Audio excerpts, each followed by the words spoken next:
ये भव भामिनी एक स्वरूप गंगा जी का और है।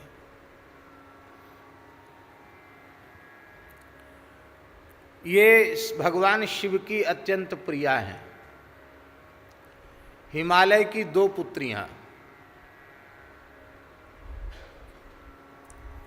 एक पुत्री पार्वती और दूसरी पुत्री गंगा, क्योंकि गंगा जी का प्राकट्य हिमालय से ही होता है, इसलिए हिमालय की पुत्री हैं गंगा जी।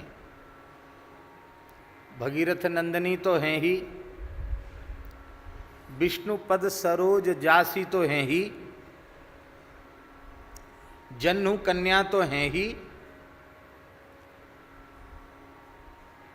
एक उनका स्वरूप है, वे पर्वतराज पुत्री हैं, हिमालय की पुत्री हैं, हिम कन्या हैं।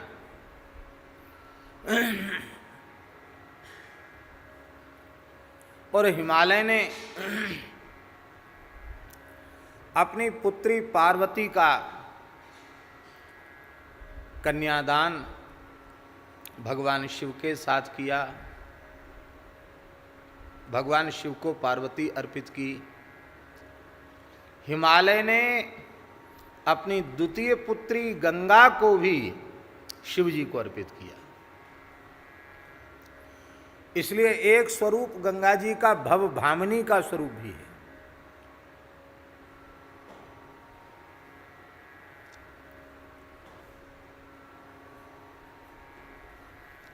अब समस्या है,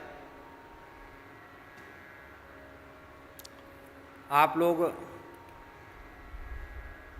उसे दूसरे भाव में मत ले जाना।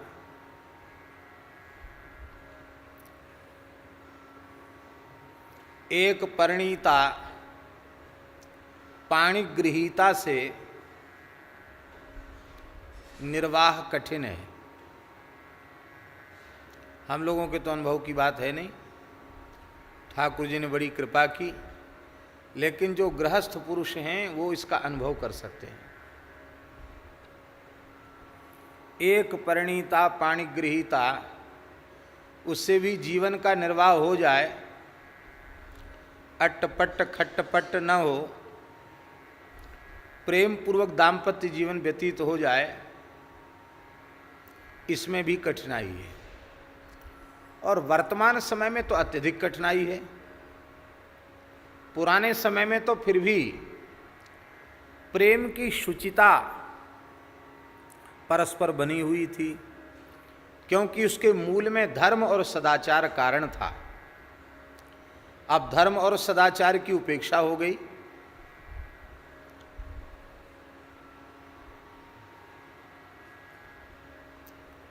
अब तो कोई किसी से कम नहीं है।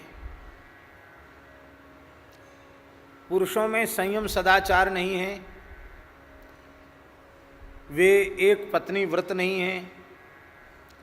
और जो वर्तमान समय की प्रायः शब्द इसलिए जोड़ रहे हैं कि समय इतना भयंकर है कि उनका भी सदाचार या सतीत्व सुरक्षित नहीं है। विवाह के पूर्व ही पुरुष की वृत्ति किसी कन्या की ओर चली गई और विवाह के पूर्व ही कन्या की वृत्ति किसी पुरुष की ओर चली गई, तो उनके जीवन में जो शुचिता, जो पावनता होनी चाहिए वो तो है नहीं। इस कारण से प्रेम में जैसा समर्पण होना चाहिए और प्रेम में जैसी शुचिता पवित्रता होनी चाहिए, उसका अभाव। इसलिए वर्तमान समय में तो ये निर्वाह बहुत ही कठिन हो रहा है। कठिन ही नहीं हो रहा है, हमारे वैदिक सनातन धर्म के अनुसार परित्याग की, तलाक की कोई व्यवस्था हमारे धर्मशास्त्र में नहीं है।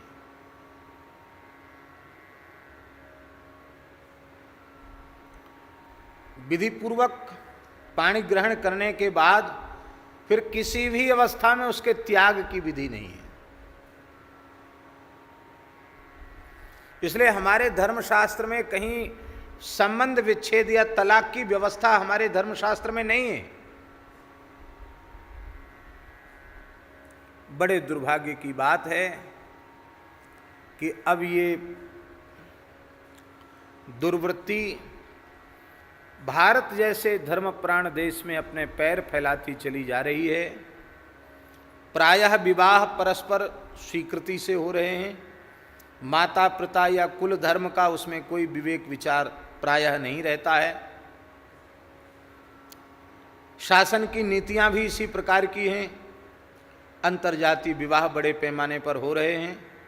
वर्ण संकरता फैल रही है। और जिसे वर्तमान समय में लोग प्रेम विवाह कहते हैं, वे थोड़े ही दिनों में जिन्हें लोग प्रेम विवाह करते हैं कहते हैं, वे द्वेष के रूप में परिणत हो जाते हैं। यदि हम ऐसा कहें कि 99.99, तो हमारे विचार से इसमें कोई अतिशयोक्ति नहीं है। और पुराने समय में जो विवाह हुए थे वो कभी कल्पना भी कर सकते थे क्या इस प्रकार की? हमारी धर्मशास्त्र की व्यवस्था के अनुसार, बहुत ध्यान देकर के बात सुने, हमारे धर्मशास्त्र की व्यवस्था के अनुसार विवाह के पूर्व जिस कन्या से हमारा विवाह होना है उसका दर्शन वर को नहीं होना चाहिए। राम जी को मिथिला में जो जानकी जी का दर्शन हुआ, उसके मूल में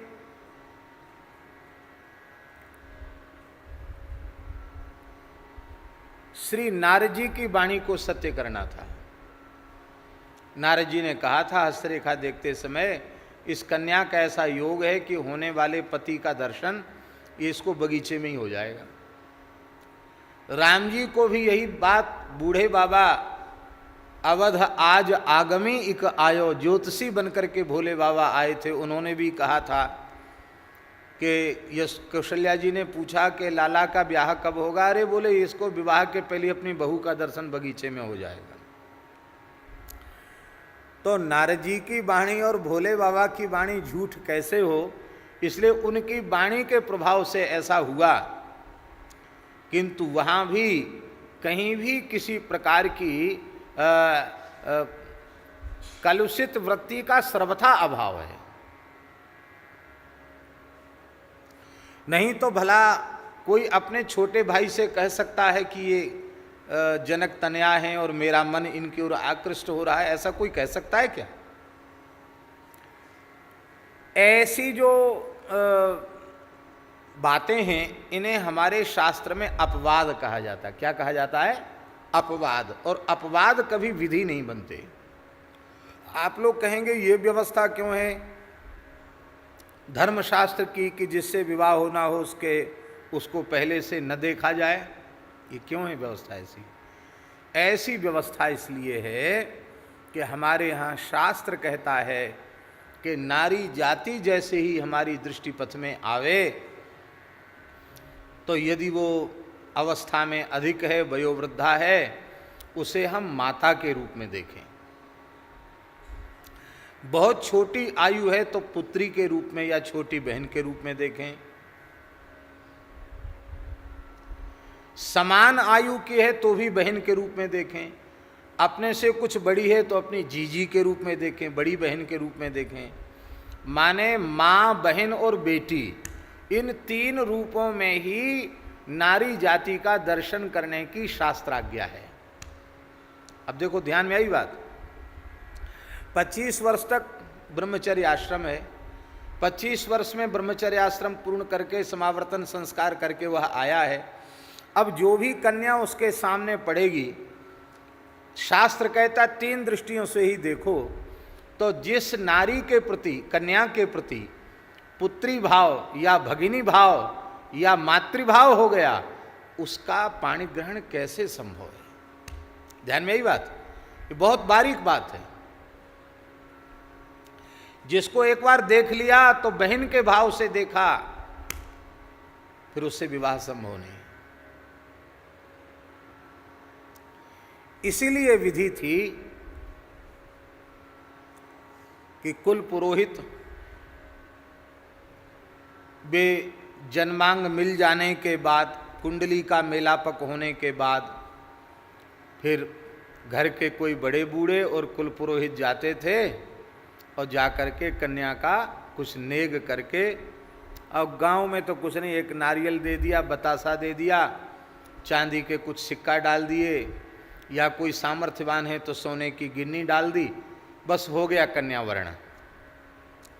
और मंडप में जब कन्या आती थी तो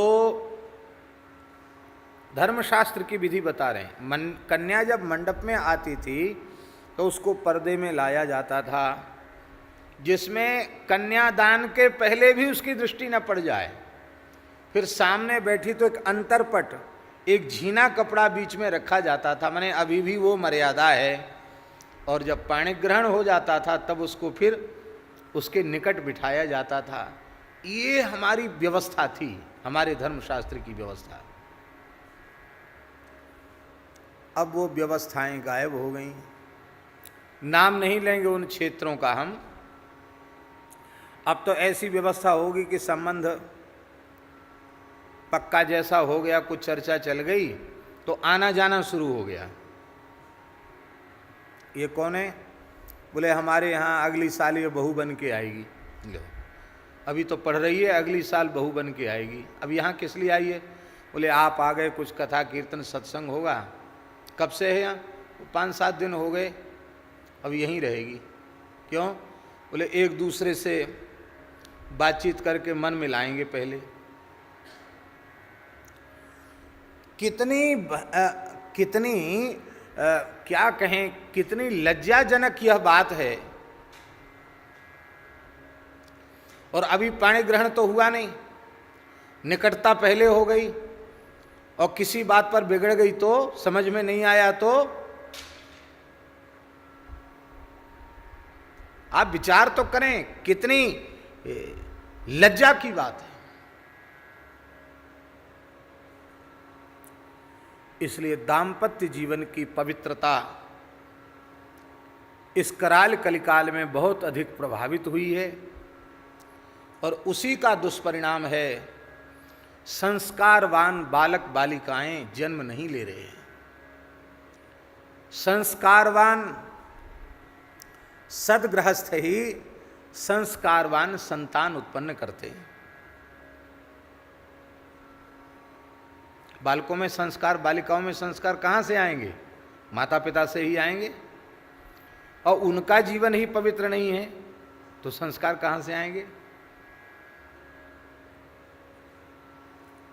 वाराणसी में श्री जालान जी ने, दीनदयाल जी जालान जी, बड़ा प्रेम करते थे, बड़ा भाव रखते थे। तो पत्रकारों को बुलाया, बोले आपको पत्रकार सम्मेलन में आपको बोलना है। हमने कहा भाई है तो हम सब जानते नहीं, करते नहीं, हम तो कह चुके हैं। आ गए तमाम लोग। 1 महीने की कथा थी। तो एक पत्रकार महानुभाव थे, पता नहीं पहले से सोच के ही आए थे या कोई झगड़ा वगड़ा करके आए होंगे, भगवान जाने। सीधे ही उन्होंने संतों की निंदा शुरू कर दी। ये क्या है? धर्म एक ढकोसला है, पाखंड है, पेट भरने का साधन है, भ्रष्टाचार बढ़ रहा है, उग्रवाद आतंकवाद बढ़ रहा है, इन कथाओं का क्या योगदान है? समय की बर्बादी, धन की बर्बादी। आप साधुओं की महिमा खूब गाते हैं, क्या है साधु? कौन है साधु?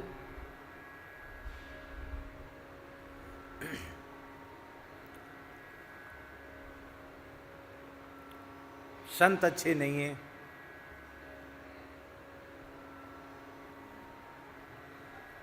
जो उत्तर हमने दिया उसको कहने की यहाँ आवश्यकता नहीं है, लेकिन जो बात, एक विशेष बात हमने कही उसको हम जरूर कहेंगे। हमने उसको कहा कि तुम साधुओं की बुराई कर रहे हो, साधुओं की निंदा कर रहे हो कि कोई संत है ही नहीं, कोई साधु है ही नहीं। हम आपसे पूछते हैं कि साधु आते कहाँ से हैं? आसमान से बरसते हैं कि खेत में पैदा होते हैं, धरती फोड़ के निकलते हैं? कहाँ से आते हैं साधु? आसमान से तो टपकते नहीं, धरती फोड़ के निकलते नहीं, किसी न किसी गृहस्थ के यहाँ से चलकर आते हैं। तो आप लोग ही धर्म शून्य, सदाचार शून्य, स्वेच्छाचारी, पाप परायण हैं, तो आपके जैसे अपवित्र गृहस्थ से जो चल के आएगा वो पवित्र कैसे होगा? इसलिए आप अच्छे संतों को चाहते हैं इस देश में, तो पहले आप स्वयं अच्छे बनिए। और हमने कहा कि आज भी जो संत पवित्र माता पिता से प्रेरणा लेकर के आए हैं, उनका पुण्य और उनका संस्कार लेकर के आए हैं, आज भी उनके जीवन को निकट से देखिए, आपका भ्रम भंग हो जाएगा।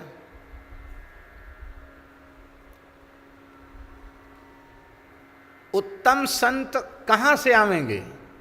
उत्तम गृहस्थ से उत्तम संत आवेंगे। तो ये बात थोड़ी सी बढ़ गई, बाकी हम निवेदन केवल ये करना चाहते हैं कि वर्तमान समय में एक से निर्वाह भी कठिन है, पर हिमालय ने अपनी दोनों पुत्री भोले बाबा को दे दी और शंकर जी दोनों से निर्वाह कर रहे हैं, दोनों से निर्वाह कर रहे हैं। पार्वती जी को तो उन्होंने गोद में बिठाया, पार्वती जी को तो उन्होंने अपनी अंक में स्थान दिया, गोद में स्थान दिया। अंक में स्थान क्यों दिया? चित्रकेतु जैसे भगवत पार्षद को भी समझ में नहीं आ पाया